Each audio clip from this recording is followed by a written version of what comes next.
Hi guys, देखिए हम UP police constable जो प्रीवियस ईयर के क्वेश्चन है उनको आगे कंटिन्यू कर रहे थे। देखिए हमारा क्वेश्चन है आज का, एक खुदरा विक्रेता ने 10 रुपए की दर से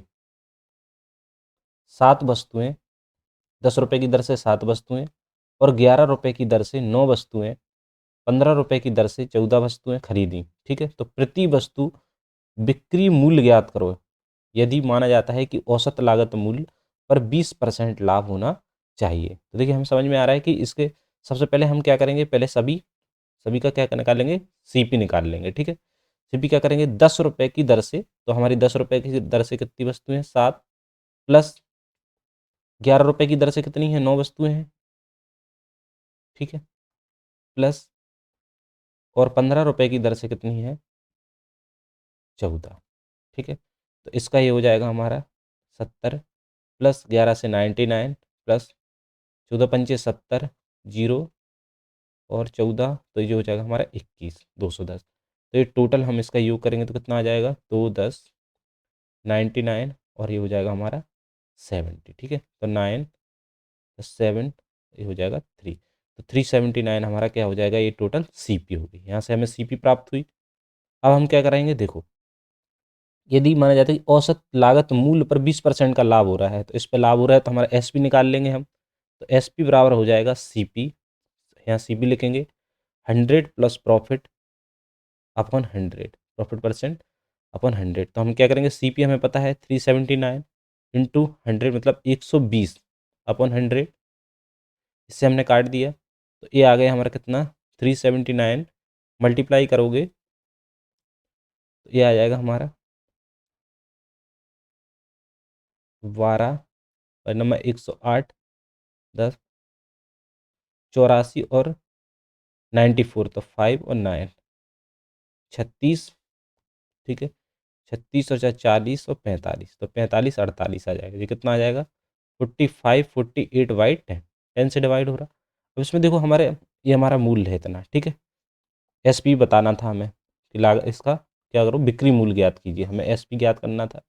अब इसमें क्या करा, टोटल वस्तुएं कितनी थी, ये हमें सिर्फ 30 वस्तुओं का मिला, तो एक वस्तु कितना हो जाएगा, इसमें था टोटल वस्तुएं हैं हमारी 30, ऐड करोगे आप तो कितनी है, देखो 7 वस्तुएं ये हैं, 9 वस्तुएं। ठीक है, और ये हमारी 14 वस्तुएं, टोटल मिला के कितनी हुई, 30। तो अगर हम इसको काटेंगे तो 4, 5, 8, ये हमारा कितना हो रहा है, 3 × 100, 3 से काट दो, 3 × 3, 3×5 = 15, 3 × 3, 3×18, तो ये हम अब 100 से डिवाइड कर दो, 2 अंक के बाद दशमलव लगा देंगे तो 15.16 रुपये इसका करेक्ट आंसर आएगा।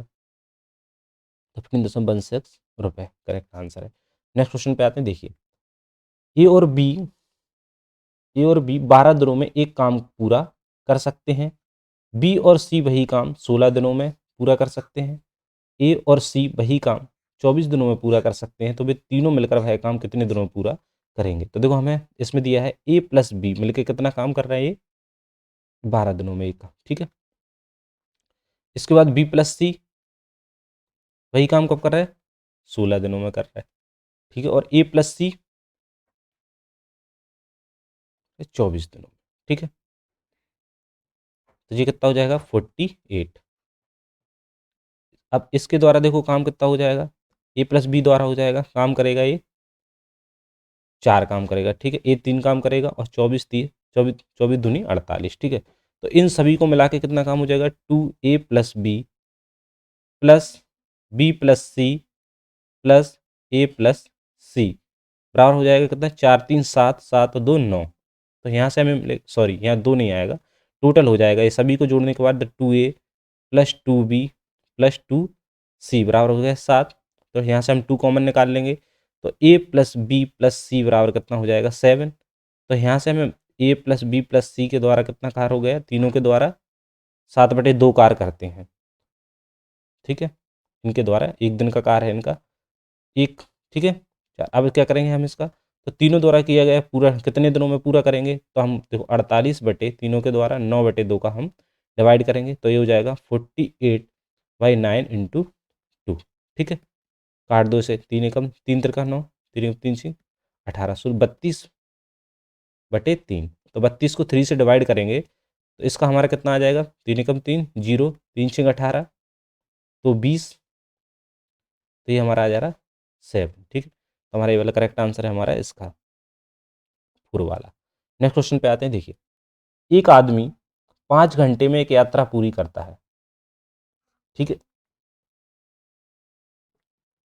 वह यात्रा के पहले आधे भाग में 21 किलोमीटर प्रति घंटे की गति से और दूसरे आधे भाग में 24 किलोमीटर प्रति घंटे की यात्रा करता है। तो यात्रा की कुल दूरी ज्ञात करना है हमें। तो हमें पता है कि समय बराबर होता है दूरी बटे चाल। ठीक है, तो टोटल समय क्या है 5 आवर, आधा दूरी बराबर चाल बटे, ठीक है, दूरी हमें x/2 है, आधा पहले आधे भाग। ठीक है, हमने माना कि दूरी x है तो आधी दूरी कितने में हो जाएगी x/2, तो ये कितने 21 किलोमीटर पर आवर की स्पीड से। दूसरा x/2 आधा, आधी दूरी कितने करता है 24।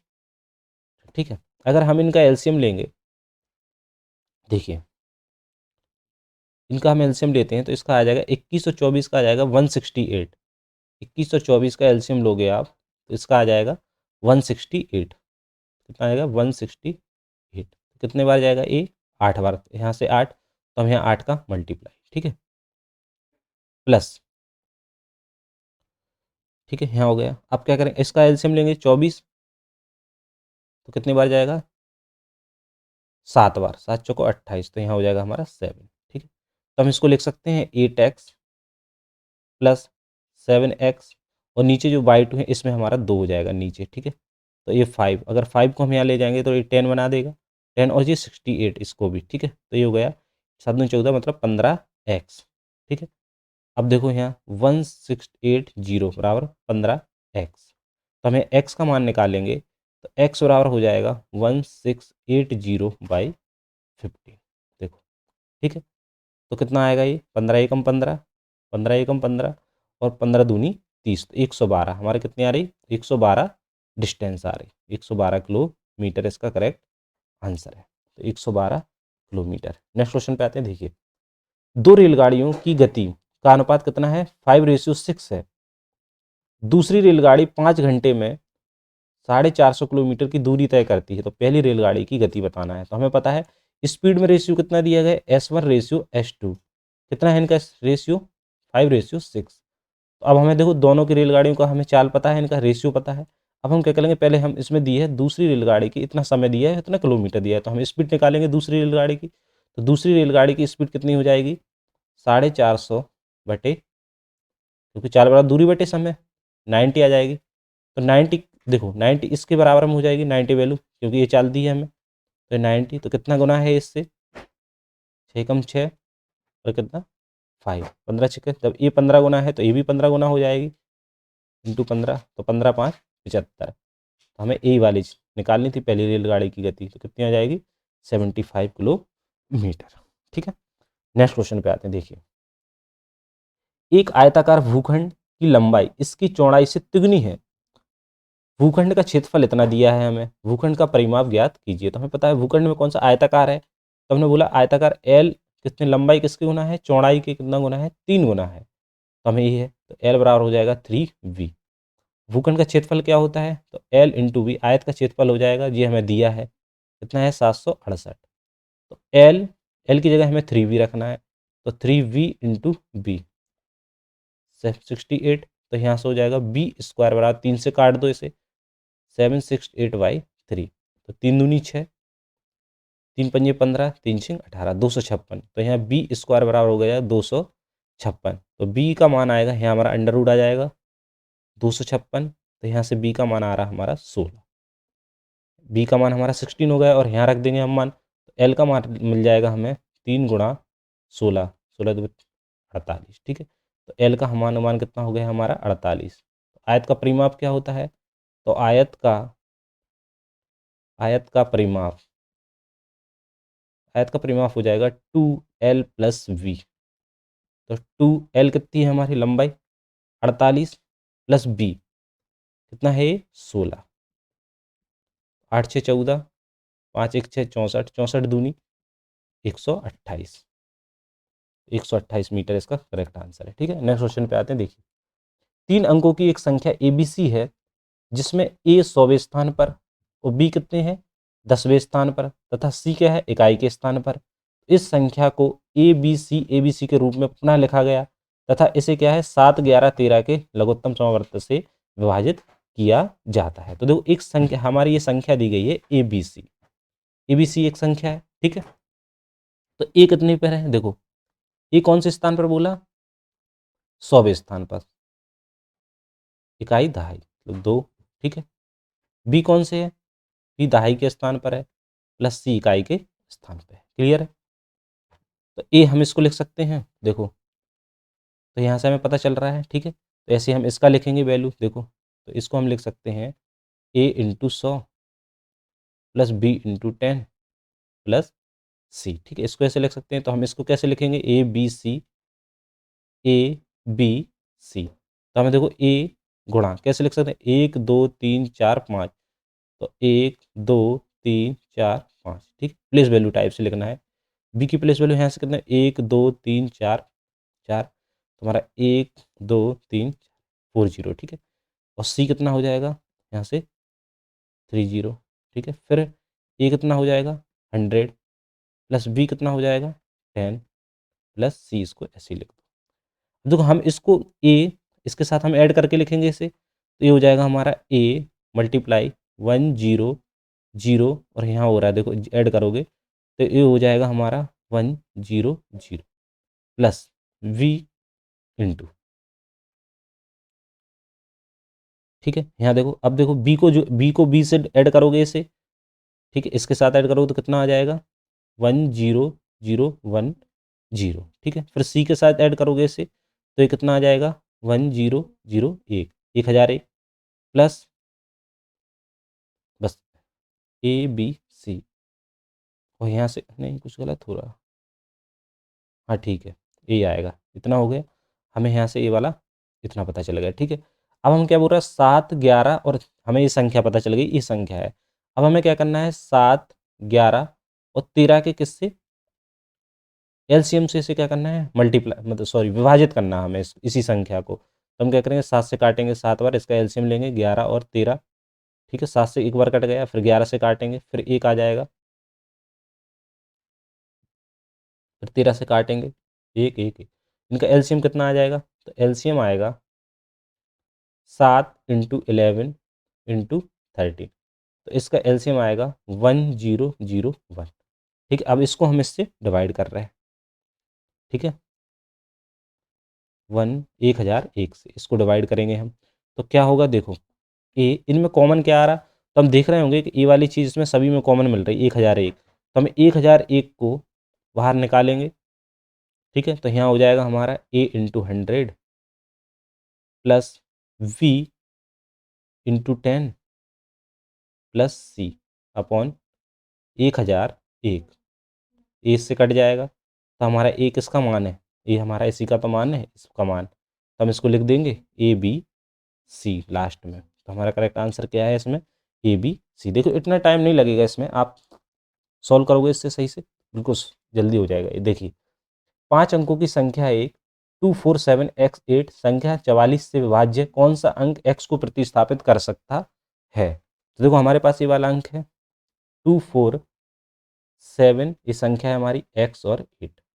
हमें पता है कि 44 के दो फैक्टर निकालो, 44 के दो फैक्टर निकलेंगे, एक 11 और 4, हमने फैक्टर निकाल लिए इनके। अगर ये वाली संख्या देखो 4 से विभाजित हो जाती है, अगर ये 4 से विभाजित है और 11 से विभाजित, तो मतलब ये पूरी संख्या 44 से भी विभाजित हो जाएगी, ठीक है। तो हम क्या करेंगे देखो 4 को विभाजित करने के अगर लास्ट के दो नंबर 2 अंक 4 से डिविजिबल हो जा रहे हैं तो वो पूरी संख्या डिविजिबल हो जाएगी 4 से।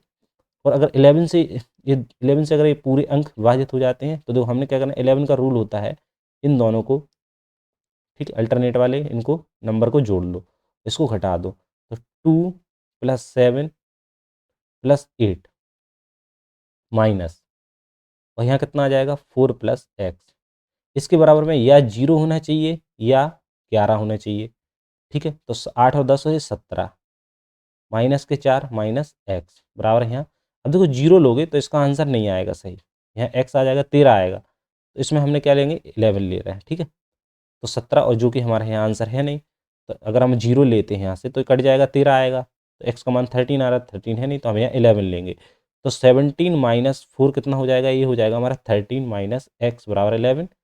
तो यहाँ x का मान निकलेगा हमारा, x का मान निकलेगा 2।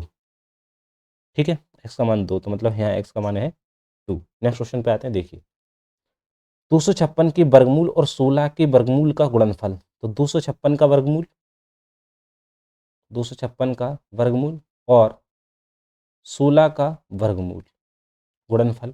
ठीक है, 16 किसका हो, 256 16 का वर्गमूल इंटू 4। ठीक है, तो कितना हो जाएगा ये 64। फिर 64 का भी क्या करना है हमें, फिर 64 का भी वर्गमूल, 64 का क्या जाएगा 8। इसका करेक्ट आंसर होगा 8। देखो, 2 कुर्सियां और एक मेज 170 रुपये में खरीदी जा सकती हैं। तो 5 कुर्सियां और 4 मेजें 530 रुपये में खरीदी जा सकती हैं। एक कुर्सी की लागत ज्ञात कीजिए। तो हमें माना एक कुर्सी का मूल्य है x रुपये। ठीक है, और माना एक मेज का मूल्य है 22 रुपये। ठीक है, तो हम कैसे लिखेंगे, 2x प्लस वाई बराबर 170। ठीक है, ऐसे यहाँ मानेंगे 5 कुर्सियों का मूल्य मतलब 5x प्लस 4y। ये मेज को बता रहा, तो कुर्सी का मूल्य कितना है, कुर्सी का x रुपये है और मेज का 22 रुपये। एक मेज का, एक कुर्सी एक, तो कितना आ रहा है, ये आ रहा है हमारा 530। अगर हम इस वाले को, इसमें बाई का मान, बाई का गुणांक सेम बना लेंगे तो उसमें 4 का मल्टीप्लाई कर दो पूरे, तो कितना हो जाएगा 8x प्लस 4y, 17 चौक 68, 680। अपना ये कितना हो जाएगा 5x प्लस 4y बराबर 530। ठीक है, यहाँ माइनस से माइनस कट जाएगा, ये माइनस, तो ये कितना आ जाए, सॉरी ये नहीं कटेगा, ये कटेगा। ये कितना आ जाएगा 3x बराबर 0, और ये आ जाएगा हमारा 5 और ये 115। तो x बराबर हो जाएगा 3 पंजे 15। तो हमें कुर्सी की लागत ज्ञात करनी थी, तो कुर्सी की कितनी है 50 रुपये। ठीक है, नेक्स्ट क्वेश्चन पे आते हैं, देखिए। थैंक यू ऑल, ये तो क्वेश्चन थे हमारे। ये हमने 2019 का पेपर पूरा कंप्लीट हो गया इसमें।